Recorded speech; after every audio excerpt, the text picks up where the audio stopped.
स्वागत है आप सभी लोगों का इस वीडियो में। आज की इस वीडियो में हम जो है ग्रुप डी का रिव्यू करने वाले हैं। इसमें हम 15 दिसंबर के सभी शिफ्टों के जो भी रियल और 100% ऑथेंटिक प्रश्न मिले हैं वो यहाँ पे हम डिस्कस करने वाले हैं। तो पहला हमारा प्रश्न है कि 2025 पैरा एथलेटिक्स चैंपियनशिप यानी कि जो वर्ल्ड पैरा एथलेटिक्स चैंपियनशिप 2025 हुई थी, ये कहाँ आयोजित की गई थी। तो अगर हम इसकी बात करें तो ये नई दिल्ली में आयोजित की गई थी और जिसका आयोजन 27 सितंबर से 5 अक्टूबर तक 2025 तक जवाहरलाल नेहरू स्टेडियम में ये इसका आयोजन किया गया था। इसमें आगे बात करें तो यह भारत में अब तक का सबसे बड़ा पैरा खेलो आयोजन था। तो ये इम्पोर्टेंट है, जो वर्ल्ड पैरा एथलेटिक्स गेम्स हुए थे इसमें जो भारत में सबसे बड़ा पैरा खेलों का आयोजन किया गया, जिसमें 100 से अधिक देशों के पैरा एथलेटिक्स ने भाग लिया। जिसमें भारत की अगर हम बात करें तो इसमें भारत ने टोटल 22 पदक जीते। 22 पदक में जो थे ये आपके 6 गोल्ड थे, 9 जो थे वो सिल्वर थे और वहीं 7 पदक जो थे ये आपके कांस्य यानी कि ब्रॉन्ज मेडल थे। और आपके ये सर्वश्रेष्ठ प्रदर्शन किया भारत ने अब तक का इसमें जो वर्ल्ड पैरा एथलेटिक्स गेम्स हुए थे। आगे चलते हैं तो अगला प्रश्न आपका पूछा गया था कि 21 जून 2025 को 11वें अंतर्राष्ट्रीय योग दिवस यानी कि इंटरनेशनल योगा डे के मुख्य रूप का राष्ट्रीय कार्यक्रम का नेतृत्व नरेंद्र मोदी प्रधानमंत्री ने किया था। तो ये पूछा गया था, जगह पूछी गई थी कि ये कहाँ पे इसका आयोजन किया गया। तो ये आंध्र प्रदेश की जो विशाखापट्टनम है उसमें 11वें अंतर्राष्ट्रीय योग दिवस का आयोजन किया गया था, जिसका नेतृत्व जो है वो स्वयं प्रधानमंत्री नरेंद्र मोदी ने किया था। आयोजन स्थल पर 3 लाख से अधिक लोगों ने कॉमन योग प्रोटोकॉल का अभ्यास किया था। मतलब 3 लाख से अधिक लोगों ने जो है वो यहाँ पे कॉमन योगा प्रोटोकॉल का पालन किया था।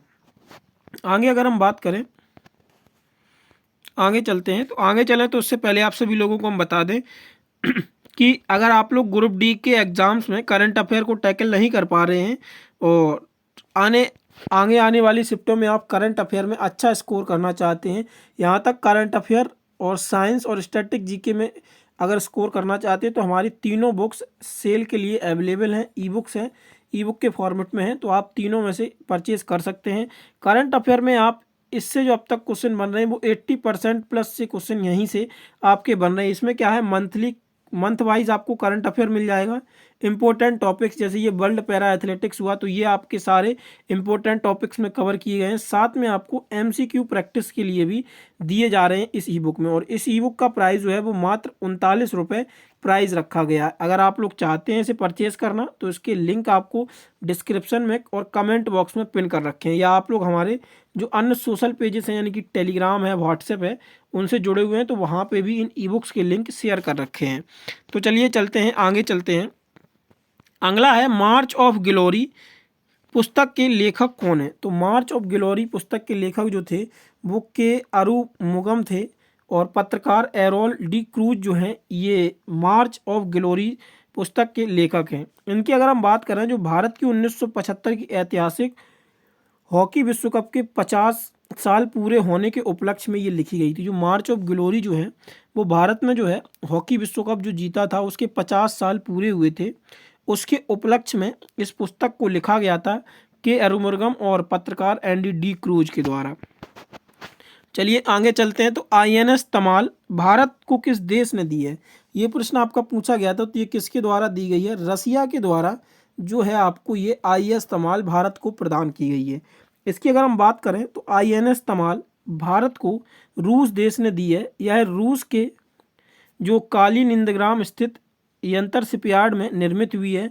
अत्याधुनिक तलवार श्रेणी का युद्धपोत है जिसे जुलाई 2025 में भारतीय नौसेना में शामिल किया गया था और भारत का यह आखिरी आयातित युद्धपोत है। आगे देखते हैं, अगला प्रश्न है in the 2025-26 union budget approximately how much budget allocated to the ministry of health and family welfare. जो मिनिस्ट्री है आपकी हेल्थ और फैमिली वेलफेयर, स्वास्थ्य और परिवार कल्याण मंत्रालय जो है इसको कितना बजट एलोकेटेड किया गया था। तो इसमें हम बात करते हैं पूरी डिटेल में। तो 2025-26 केंद्रीय बजट में स्वास्थ्य और परिवार कल्याण मंत्रालय को लगभग 99,859 करोड़ करीब 1 लाख करोड़ रुपए आवंटित किए गए थे, जिसमें आयुष्मान भारत यानी प्रधानमंत्री जन आरोग्य योजना के तहत 9,406 करोड़ और राष्ट्रीय स्वास्थ्य मिशन यानी कि नेशनल हेल्थ मिशन के अंतर्गत 37,227 करोड़ रुपए शामिल हैं। तो ये एक अच्छा डाटा है, इसको आप लोग याद रखिएगा, आने वाले समय में पूछा जा सकता है। सबसे ज़्यादा इंपॉर्टेंट डाटा तो ये बनेगा पीएमजेवाई योजना यानी कि प्रधानमंत्री जन आरोग्य योजना के तहत कितने रुपए मतलब कितने रुपए बजट में दिए गए थे, तो 9,406 करोड़ रुपए दिए गए थे और राष्ट्रीय स्वास्थ्य मिशन के तहत 37,227 करोड़ रुपए शामिल हैं। आगे चलते हैं। डॉक्टर दुब्बूर नागेश्वर रेड्डी वर्ष 2025 में पद्म विभूषण से सम्मानित किया गया। उन्हें यह सम्मान किस क्षेत्र के योगदान के लिए दिया गया? तो अगर क्षेत्र की बात करें तो ये मेडिसिन के क्षेत्र में यानी चिकित्सा से संबंधित थे, लेकिन चिकित्सा में भी अगर हम स्पेसिफिक टर्म की बात करें तो इनका योगदान जो है वो विशेषकर गैस्ट्रोलॉजी और एंडोस्कोपी के अग्रणी कार्य के लिए इनको पद्म पुरस्कार से सम्मानित यानी कि पद्म विभूषण से सम्मानित किया गया। इसका हम पूरा देखते हैं। तो ये जो दुब्बू स्वामी थे, ये चिकित्सा यानी कि मेडिसिन के क्षेत्र में उनके असाधारण योगदान के लिए यानी कि विशेषकर गैस्ट्रोलॉजी और एंडोस्कोपी में अग्रणी कार्य के लिए पद्म विभूषण से सम्मानित किया गया। वे तीनों पद्म पुरस्कार, पद्मश्री, पद्म भूषण और पद्म विभूषण पाने वाले पहले भारतीय डॉक्टर बन गए हैं। तो ये एक बहुत ही इम्पोर्टेंट क्वेश्चन हो जाता है कि डॉक्टर दुब्बूर नागेश्वर रेड्डी ये पहले ऐसे भारतीय डॉक्टर हैं जिनको तीनों पद्म पुरस्कार से सम्मानित किया जा चुका है। चलिए आगे चलते हैं। आगे आता है कि बिहार विधानसभा चुनाव 2025 में बीजेपी को कितनी सीटें मिली? तो 2025 में अगर हम बीजेपी की बात करें तो टोटल इसने 89 सीटें जीती बीजेपी के द्वारा, ठीक है। और अगर हम जेडीयू की बात करें, जो जनता दल यूनाइटेड पार्टी है, जो यानी कि ये नीतीश कुमार की पार्टी है, इसके द्वारा 85 सीट जीती गई। और राष्ट्रीय जनता दल यानी कि आरजेडी जो है, जो क्या बोलते हैं वो तेजस्वी यादव की पार्टी है, इसके द्वारा 25 सीट्स जीती गई। और लोक जनशक्ति रामविलास की जो पार्टी है, इसके द्वारा 19 सीट्स जीती गई। वहीं कांग्रेस ने जो है वो 6 सीटें जीती थी, यानी कि सबसे खराब प्रदर्शन जो रहा था वो कांग्रेस का रहा था। यहाँ पे बसपा ने भी 1 सीट जीती है शायद से, अगर मेरी कॉल सही कर पा रहा हूँ। तो यहाँ पे बीजेपी की सीट्स पूछी गई थी, बीजेपी ने जो है वो टोटल 89 सीट्स यहाँ बिहार विधानसभा चुनाव में जीती थी। और बीजेपी जो है यहाँ पे कोलैब में यानी कि जो बीजेपी का एनडीए गठबंधन है, नेशनल डेमोक्रेटिक अलायंस, उसके साथ यहाँ पे सरकार बनाई गई है। और वर्तमान में अगर बिहार के मुख्यमंत्री की बात करें तो बिहार के मुख्यमंत्री जो हैं वो नीतीश कुमार जी ही बिहार के मुख्यमंत्री हैं। चलिए आगे चलते हैं। चंद्रमा पृथ्वी के चारों ओर सीधे रेखा में नहीं बल्कि वक्र रेखा कक्षा में क्यों घूमता है? ये आपका प्रश्न पूछा गया था और स्टेटमेंट वहाँ पे दिए गए थे, तो वहाँ पे बताना था आपको। तो इसकी अगर हम बात करें तो चंद्रमा सीधी रेखा में नहीं बल्कि वृत्ताकार अंडाकार पथ पर घूमता है, क्योंकि पृथ्वी का गुरुत्वाकर्षण बल उसे लगातार अपनी ओर खींचता है। अभिकेंद्री बल जो होता है वो अपनी ओर लगातार खींचता है, लेकिन चंद्रमा की अपनी तेज क्षितिज गति यानी कि जो जड़त्व होता है उसे अंतरिक्ष में सीधी रेखा में जाने के लिए रोकता है। इन दोनों बलों के खिंचाव और आगे बढ़ने की प्रवृत्ति के संतुलन के कारण वह पृथ्वी के चारों ओर एक स्थिर वक्र कक्षा में घूमता रहता है, जैसे कोई धागे से बंधी गेंद को घुमाता है। आगे चलते हैं। तो वर्ष 2025 में इसरो ने अपने 100वें मिशन के लिए निम्नलिखित में से किस प्रक्षेपण यान का उपयोग किया? तो ये प्रश्न जो है वो आपका रिपीटेड प्रश्न है और ये पहले भी पूछा जा चुका है कि इसरो का जो 100वां मिशन था वो किस अंतरिक्ष यान से, मतलब जो यान था उसके द्वारा किया गया था। तो GSLV F5 था, यानी कि जियो सिंक्रोनस सैटेलाइट्स जो है वो F15 का यूज यहाँ पे किया गया था। तो ये प्रश्न दिया गया है। वर्ष 2025 में इसरो ने अपने 100वें मिशन के लिए GSLV F15 यानी कि भू स्थिर उपग्रह प्रक्षेपण यान का उपयोग किया, जिसने 29 जनवरी 2025 को NBS-2 नेविगेशन उपग्रह को सफलतापूर्वक लॉन्च किया। और यह श्रीहरिकोटा से इसरो का 100वां प्रक्षेपण था, जो भारत के अंतरिक्ष कार्यक्रम में एक महत्वपूर्ण उपलब्धि थी। इसरो यानी कि इंडियन स्पेस रिसर्च ऑर्गेनाइजेशन का ये 100वां मिशन था 29 जनवरी 2025 को, और जो NBS-2 नेविगेशन उपग्रह था उसको लॉन्च किया गया था। तो आई होप आपको ये समझ में आ गया होगा। आगे चलते हैं, प्लास्टर ऑफ पेरिस का रासायनिक सूत्र क्या होता है। तो प्लास्टर ऑफ पेरिस का जो रासायनिक सूत्र होता है CaSO4.12H2O जो होता है, ये प्लास्टर ऑफ पेरिस का रासायनिक सूत्र होता है। तो इसके कैल्शियम सल्फेट सेमीहाइड्रेट के नाम से भी हम जानते हैं, यानी कि जो इसका रासायनिक नाम होता है उसको हम कैल्शियम सल्फेट हेमीहाइड्रेट कहते हैं। इसके निर्माण की अगर हम बात करें तो CaSO4.2H2O को, देखो जब ये CaSO4 और .2H2O को जब हम हीट देते हैं, और ये हीट कितनी होती है तो 100 डिग्री सेंटीग्रेड से 100 डिग्री सेल्सियस से लेके 150 डिग्री सेल्सियस तक ये आपकी जब हीट दी जाती है इसको, तब ये हमारा जो है प्लास्टर ऑफ पेरिस ये निकल के आता है, यानी कि CaSO4.12H2O निकल के आता है। ये आपको क्रिया आपने पढ़ी होगी, जो CaSO4 ये आपका होता है प्लस .2H2O प्लस, तब क्या होता है इसमें हम हीट देते हैं। हीट यहाँ पे लिखा होता है 100 डिग्री सेल्सियस से 100 डिग्री 150 यानी कि 150 डिग्री सेंटीग्रेड तक जब हम इसको हीट देते हैं तो ये हमारा प्रोडक्ट निकल के आता है, यानी कि POP, जिसको हम प्लास्टर ऑफ पेरिस के नाम से जानते हैं, CaSO4.12H2O के रूप में निकल के आता है। अगर हम इसके उपयोग की बात करें तो ये उपयोग जो होता है, यहाँ पे मैं लिखना भूल गया हूँ, ये हड्डियों के जोड़ने के लिए उपयोग इसको किया जाता है।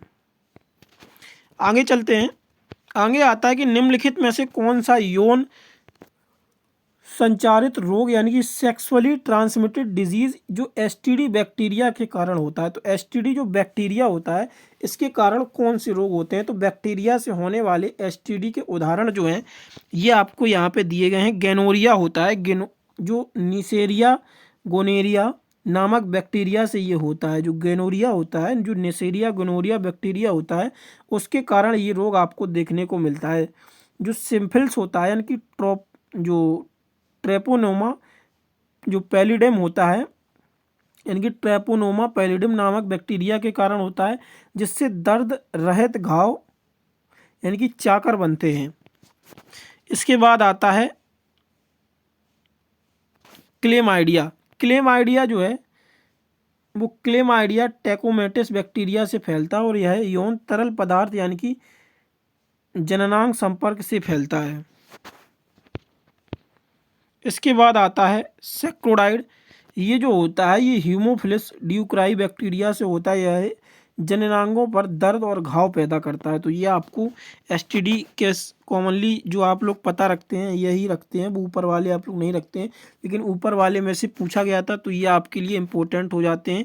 इनको आप लोग ज़रूर देख लीजिएगा। ये आपके जो दिए गए हैं ये 4-5 दिए गए हैं, जिसमें गेनोरिया आज आपका पूछा गया था, तो ये आपका इम्पोर्टेंट हो जाता है। आगे चलते हैं, तो ये अन्य STD जो बैक्टीरिया से नहीं, मतलब ये बैक्टीरिया से रोग नहीं होते हैं, लेकिन ये STD तो होते हैं। वायरस से फैलता है HIV, हर्पीज यानी कि जननांग दाद ये होती है, और HPV यानी कि मानव पैलिमोसम वायरस ये आपका होता है। यहाँ पे परजीवी क्या होता है तो ट्राइकोमोनिस ये आपका भी जो होता है ये बैक्टीरिया से नहीं है। STD रोग होते हैं लेकिन ये बैक्टीरिया से नहीं फैलते हैं। आगे देखते हैं कि चीन ने अपना नया के वीज़ा किस क्षेत्र के लिए शुरू किया है। तो चीन के द्वारा जैसे अमेरिका का H1 वीज़ा होता है उसी की तर्ज पर के वीज़ा को लॉन्च किया गया। तो चीन ने अपना नया के वीज़ा विज्ञान प्रौद्योगिकी इंजीनियरिंग और गणित यानी कि STEM के क्षेत्र में काम करने वाले युवा कुशल विदेशी पेशेवर को आकर्षित करने के लिए शुरू किया है, जो अमेरिका के H1B वीज़ा का विकल्प है, और उन्हें बिना किसी पूर्व नियोक्ता के चीन में रिसर्च और काम करने का मौका दिया जाएगा। तो ये मैं जो आपका था ना प्लास्टर ऑफ पेरिस वाला, ये गलती से यहाँ पे आपका लिख गया है। तो ये जो आपका जो होता है ये मैंने बताया टूटी हड्डियों को जोड़ने के लिए अस्पताल में, मूर्तियाँ और सजावट सामान बनाने के लिए ये आपका प्रयोग किया जाता है। आप देखते होंगे जब ये आर्किटेक्चर में जो ये लेंटर में डिज़ाइन वगैरह निकाली जाती हैं उनमें भी POP का यूज़ होता है, लेकिन मेडिकल में जो कॉमनली यूज़ होता है ये टूटी हुई हड्डियों को जोड़ने के लिए इसका उपयोग किया जाता है। तो ये H1 वीज़ा जो है, जैसे ये प्रश्न आपका उधर से इधर टाइप हो गया था गलती से, तो इसकी अगर हम बात करें तो चीन का ये K1 वीज़ा था। K1 visa just H1 visa जैसा है, जो अमेरिका का H1 वीज़ा होता है उसी के हिसाब से चीन ने भी अपना K वीज़ा निकाला है, जिसमें विज्ञान, प्रौद्योगिकी, इंजीनियरिंग और गणित के छात्रों को, युवा और कौशल विदेशियों को, पेशेवर लोगों को आकर्षित करने के लिए ये निकाला गया है चीन के द्वारा। आगे अगर हम बात करें, लार्वा अवस्था के कारण मेढक किस प्रक्रिया द्वारा जवान यानी कि एडल्ट बनता है? मेढक लार्वा यानी कि जो टेडपोल से जवान वयस्क बनने के लिए जो कायांतर होता है यानी कि मेटामॉर्फिस की, ये मतलब इसका राइट आंसर क्या होगा? तो मेटामॉर्फिस जो है ये इसका राइट आंसर होगा। लार्वा अवस्था से मेढक जब जवान यानी कि एडल्ट बनता है तो वो मेटामॉर्फिस की प्रक्रिया होती है। इसमें क्या होता है, इसमें हार्मोन मुख्यतः थायरॉक्सिन के प्रभाव से अचानक शरीर के बदलाव होता है, जैसे गल फेफड़े से फेफड़े बनना और पूंछ का गायब होना, ताकि वह पानी और जमीन दोनों जगह रह सके। ये आपके मुख्यतः मेटामॉर्फिस से जब प्रक्रिया में बदलाव होता है तो ये टेडपोल से वयस्क यानी कि लार्वा से आपका एडल्ट बनता है। आगे देखते हैं, विवादों में रहा कांचागाची बेली जो वन क्षेत्र है लगभग कितना क्षेत्र है? ये आपका रिपीटेड प्रश्न है। पहले जब आपका पूछा गया था कांचागाची बोली ये आपका किस जगह पे स्थित है, तो ये आपका हैदराबाद में स्थित है, तेलंगाना में। और आज ये आपका पूछा गया है मतलब कितने एकड़ ज़मीन पर है, तो ये 400 एकड़ का एक वन क्षेत्र है, हैदराबाद के वित्तीय जिले के पास स्थित है और तेलंगाना सरकार द्वारा आईटी पार्क बना विकसित किए जाने के लिए कारण चर्चा में ये रहा था, लेकिन फिर इस पर पर्यावरणविदों के द्वारा और जो एक्टिविस्ट थे, नेशनल एनवायरमेंटल एक्सपर्ट, इनके द्वारा इस पर रोक लगा दी गई और तो ये अब बनी है, सुरक्षित है। आगे चलें तो उससे पहले बता दें, साइंस के लिए आप इसे बाई कर सकते हैं। रामबाण इलाज है आपका साइंस में बेस्ट मार्क्स लाने के लिए। इसकी खासियत क्या है? एनसीईआरटी सार प्लस पीवाईक्यू नोट्स का यहाँ पे बेस्ट कंपाइलेशन दिया हुआ है। प्राइस जो है वो मात्र 49 रुपये इसका प्राइस है।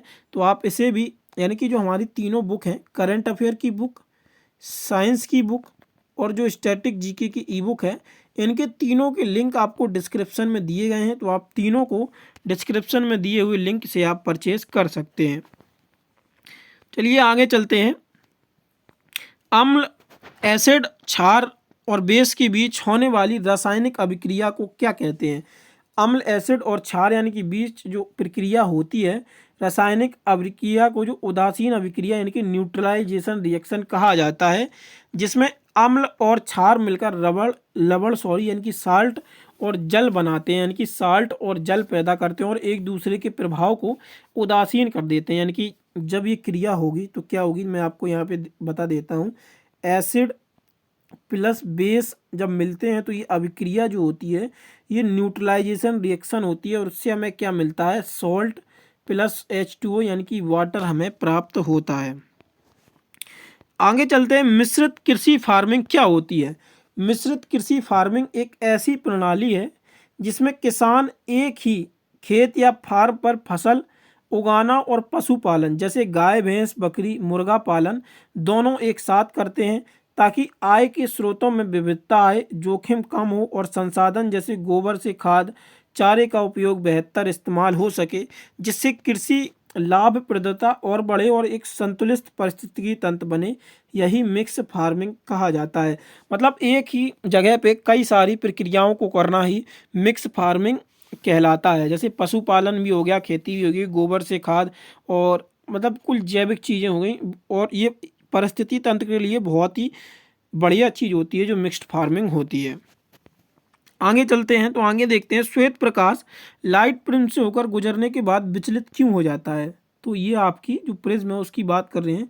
जैसे ये प्रिज्म है, जब इस पर वाइट लाइट पड़ती है तो ये जो है विबग्योर का फॉर्मेशन करता है। तो आपको पता ही होगा विबग्योर ये आपका लीस्ट हाईएस्ट डेविएशन होता है और रेड में जो है ये लीस्ट डेविएशन होता है, इसीलिए हम ट्रैफिक लाइट में इसको यूज करते हैं लीस्ट डेविएशन के कारण। आगे चलते हैं तो श्वेत प्रकाश प्रिज्म से गुजरने के बाद विचलित अलग अलग रंग में बट हो जाता है, क्योंकि श्वेत प्रकाश 7 रंगों का मिश्रण यानी कि विबग्योर का मिश्रण होता है और प्रिज्म के पदार्थ कांच जो होते हैं अपवर्तनक यानी कि रिफ्रैक्ट इंडेक्स हर रंग का अलग अलग तरंगदैर्घ्य के लिए अलग अलग होता है। छोटी तरंगदैर्घ्य बैंगनी रंग वाले रंग अधिक मोड़ती है और लाल तरंग रेख उसे कम वाले पे मोड़ती है, जिससे वो अलग अलग कोणों पर आवर्तित होते हैं और स्पेक्ट्रम बनाते हैं। इसका मतलब ये है कि जैसे आपका ये प्रिज्म है और ये वाइट लाइट डाली गई, तो इसका जो रिफ्रैक्टिव इंडेक्स होता है प्रिज्म का वो अलग अलग होता है। वो अपने रिफ्रैक्टिव इंडेक्स के जो कलर का रिफ्रैक्टिव इंडेक्स होता है वो अपने अपने हिसाब से इस कोण को मोड़ देते हैं। यहीं पे जो वायलेट होता है वो हाईएस्ट डेविएट हो जाता है और जो रेड होता है ये आपका लीस्ट डेविएट हो जाता है। सॉरी, आगे चलते हैं। तो वर्ष 2025-26 में ऋण को छोड़कर भारत सरकार की राजस्व प्राप्ति यानी कि रेवेन्यू रिसिप्ट एक्सक्लूड बोरोइंग लगभग कितनी है। तो ये जब हम बजट आपका एक्सप्लेन करते हैं, बजट वाला टॉपिक, यानी कि फरवरी में जब बजट आएगा तो उस पर जब हम वीडियो लाते हैं तो ये चीज़ हम बहुत अच्छे से समझाते हैं। रेवेन्यू रिसिप्ट, बोरोइंग ये क्या होती है, तो उसमें और ये डाटा भी आपको हम प्रोवाइड कराते हैं। तो ये चीज़ें ही इम्पोर्टेंट बनती हैं बजट से स्टडी पॉइंट ऑफ व्यू से। तो इसमें अगर हम बात करें तो वर्ष 2025-26 में उधार को छोड़कर भारत सरकार की कुल राजस्व प्राप्ति जो थी वो 34.96 लाख करोड़ अनुमानित है, जिसमें 28.37 लाख करोड़ शुद्ध कर प्राप्ति और 5.83 लाख करोड़ गैर राजस्व शामिल है। साथ ही 76,000 करोड़ गैर ऋण पूंजी प्राप्तियां भी हैं, जिससे कुल प्राप्तियां 34.96 लाख करोड़ बनती हैं। यह आंकड़ा फरवरी 2025 के बजट पर अनुमानित है। मतलब कुल राजस्व प्राप्तियां अगर हम उधार को छोड़कर हटा दें तो ये आपका 34.96 लाख करोड़ रुपए कुल राजस्व प्राप्तियां बनती हैं। आगे देखते हैं, अयस्क ओर से धातुओं को शुद्ध रूप में प्राप्त करने की प्रक्रिया को क्या कहते हैं। तो यह आपको मैं बता, मेटलर्जी कहा जाता है। अयस्क को धातु से शुद्ध रूप में प्राप्त करने की प्रक्रिया को धातु कर्म यानी कि मेटलर्जी या धातु निष्कर्षण, मेटल एक्सट्रैक्शन भी कहते हैं, जिसमें अयस्क से अशुद्धियां हटाकर धातु को अलग किया जाता है और उसे फिर परिष्कृत यानी कि रिफाइन किया जाता है, जिससे प्रगलन यानी कि स्मेल्टिंग और शोधन, प्यूरिफिकेशन जैसी विधियां भी शामिल होती हैं। तो मेटलर्जी इसको हम नाम देते हैं। निम्नलिखित, ये आपका एक कथन दिया गया था जिसमें 2 कथन दिए गए थे। ये भी आपका PYQ बेस्ड प्रश्न था, तो इस वजह से मैंने आपका आज कथन बेस्ड ये इंक्लूड कर लिया है। वैसे मैं कथन बेस्ड प्रश्नों को इंक्लूड नहीं करता क्योंकि वो एग्जैक्ट अगर मुझे मिल जाते हैं PYQs में थोड़ा बहुत आइडिया लग जाता है तो मैं इंक्लूड कर लेता हूँ। बाकी मैं फालतू के प्रश्न यानी कि जो इररिलेवेंट प्रश्न होते हैं, जो बच्चे बताते भी हैं गलत को, बहुत से बच्चे गलत भी प्रश्न बता देते हैं और तो मैं उनको इंक्लूड कर लेता हूँ। तो बच्चे कमेंट करते हैं ये नहीं आता, तो उसमें मेरी गलती नहीं है भाई, मैं एग्ज़ाम नहीं दे रहा। बच्चे जो सोर्स मुझे डाटा देते हैं, हिंट, आज तो मैं कोशिश करता हूँ कि आपको जो क्वेश्चंस दिए जाएँ वो 99% 100 एक्यूरेसी के साथ दिए जाएँ। मैं गलत प्रश्नों को इंक्लूड ही नहीं करता हूँ। तो इस वजह से आज मैंने इसको इंक्लूड किया क्योंकि ये आपका PYQ बेस्ड प्रश्न था। इसमें 2 आपकी स्टेटमेंट दिए गए थे। क्या उत्तल दर्पण यानी कि कॉन्वेक्स मिरर वास्तविक प्रतिबिंब नहीं बना सकता है। दूसरा दिया गया था अवतल दर्पण यानी कि कॉनकेव मिरर सौर भट्टी में प्रकाश को एक स्थान पर केंद्रित करने में उपयोग किया जाता है। तो इसका आंसर क्या होगा, तो ये आप देख लीजिए। जो होता है कि उत्तल दर्पण यानी कि कॉन्वेक्स मिरर आमतौर पर वास्तविक प्रतिबिंब नहीं बनाता है। तो यह आपका गलत था पहला स्टेट, क्योंकि यह प्रकाश को फैलाता है जिससे आभासी और छोटा प्रतिबिंब बनता है, यानी कि पहला स्टेटमेंट आपका रॉन्ग था। उत्तल दर्पण कॉन्वेक्स वास्तविक में सौर भट्टी में प्रकाश को एक बिंदु पर केंद्रित करने के लिए उपयोग किया जाता है। तो अब आपको हम स्टेटमेंट पे लेके चलते हैं। ये मैंने आपको पढ़ा दिया। तो ये क्या दिया गया था, क्या उत्तल दर्पण कॉन्वेक्स मिरर वास्तविक और प्रतिबिंब नहीं बना सकता है। तो ये आपका नहीं बना सकता है, तो ये भी आपका क्या था, राइट आंसर था, क्योंकि ये वास्तविक प्रतिबिंब नहीं बनाता, ये आभासी और छोटा प्रतिबिंब बनाता है। दूसरा आपका था अवतल दर्पण सौर भट्टी में प्रकाश को एक स्थान पर केंद्रित करने के लिए उपयोग किया जाता है। तो ये भी आपका राइट था, यानी कि दोनों जो कथन थे ये आपके सत्य हैं। आगे हम बात करते हैं, जाइलम में कौन सा ऊतक यानी कि सपोर्टिंग टिश्यू होता है।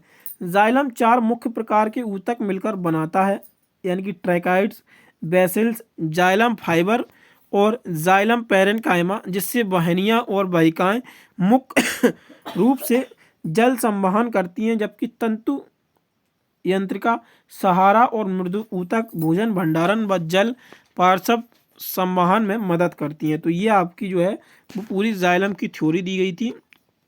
तो ये आपके 4 जो होते हैं मुख्य ऊतक से मिलके बनती है। तो इनमें से जो भी आपका ऑप्शन में दिया होगा वो आपका राइट आंसर था। यदि दूरी समय जो डिस्टेंस टाइम ग्राफ है वो वक्र यानी कि कर्व हो तो इसका क्या अर्थ होगा। यदि दूरी समय टाइम का रेखा ग्राफ वक्र यानी कि कर्व हो तो इसका अर्थ होता है कि वस्तु की गति बदल रही है, वह असमान गति यानी कि नॉन यूनिफॉर्म मोशन में है, जिसका मतलब है कि वस्तु त्वरित एक्सीलरेटिंग हो रही है या मत यानी कि डी एक्सीलरेटिंग हो रही है। आगे चलते हैं। तंत्रिका तंत्र यानी कि नर्वस सिस्टम किन भागों से मिलकर बना होता है। कल भी ये आपका पूछा गया था। मस्तिष्क और मेरुरज्जु यानी कि ब्रेन और स्पाइनल कॉर्ड से मिलकर बनता है। मानव द्वारा बनाई गई निम्नलिखित में से कौन सी वस्तु जीवाणु बैक्टीरिया द्वारा डिकम्पोज नहीं होती है। तो प्लास्टिक जो है एक ऐसी वस्तु है जो मानव के द्वारा बनाई गई है लेकिन ये डिकम्पोज नहीं होती है। मिलियंस ऑफ ईयर, यहाँ तक कि करोड़ों सालों तक ये डिकम्पोज नहीं हो सकती है प्लास्टिक। पृथ्वी सूर्य के चारों ओर किस कारण घूर्ण यानी कि परिक्रमा करती है। तो पृथ्वी सूर्य के चारों ओर गुरुत्वाकर्षण बल यानी कि ग्रेविटेशनल फोर्स और कोणीय संवेग जो एंगुलर मोमेंटम के कारण जो है परिक्रमा रेवोल्यूशन करती है। तो ग्रेविटेशनल फोर्स और एंगुलर मोमेंटम के कारण जो है पृथ्वी सूर्य के चारों ओर रेवोल्यूशन करती है। आगे चलते हैं। तो जो आपका एंडोग्राफी में अल्ट्रासाउंड का प्राथमिक उपयोग क्या होता है। तो एंडोग्राफी में अल्ट्रासाउंड का जो प्रयोग होता है इसमें प्रदाता को अपने हृदय की पंपिंग क्रिया का मूल्यांकन करने में मदद मिलती है, जो एंडोग्राफी आपकी की जाती है। आगे आपका पूछा गया था कैल्शियम Ca और ये आपका पोटेशियम और एल्युमिनियम से अभिक्रिया श्रेणी रिएक्टिविटी सीरीज का सही क्रम क्या है। तो ये मैंने कल भी आपको रिएक्टिविटी सीरीज बताई थी और मैंने बताया भी थी कि आने वाले शिफ्टों में हो सकता है कि ये आपसे आगे के और जो पदार्थ हैं ये पूछ लिए जाए। तो ये आपको पूरी रिएक्टिविटी सीरीज दी गई है।